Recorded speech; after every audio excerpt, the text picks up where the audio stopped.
નમસ્કાર ખેડૂત મિત્રો, આજે આપણે મગફળીના પ્લોટમાં નિરીક્ષણ કર્યું. એમાં આ વેરાયટી છે એ 35 નંબર છે. આપ જોઈ શકો છો 3 દાણાવાળી જાત વધારે છે આમાં. એટલે આ ઉભળી મગફળી છે અને 115 દિવસની આજુબાજુ પાકતી જાત છે. એટલે આ વેરાયટી જે ખેડૂત મિત્રોને ટૂંકા ગાળા માટે વાવવી હોય ને સેમરનું વાવેતર કરવું હોય તો આ બેસ્ટ વેરાયટી છે એના માટેની. આપ જોઈ શકો છો ગિરનાર 4.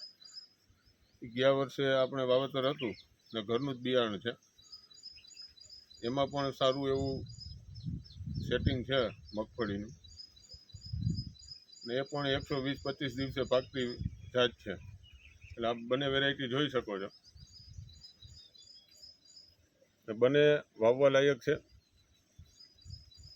કારણ કે થોડીક માવજતની આપણી જે જરૂરિયાત હોય એ સમજવી પડે. વોટર સોલ્યુબલ ખાતર, પાયામાં કયું ખાતર આપવું. મગફળીની ખેતીમાં આવી વેરાયટીનું વાવેતર થાય તો આપણે નફાકારક ખેતી કરી શકીએ. આપ જોઈ શકો છો મૂળિયા કાપેલા છે કે વિડીયામાં સારી રીતે આવે. એટલે બંનેના 4 છોડ છે.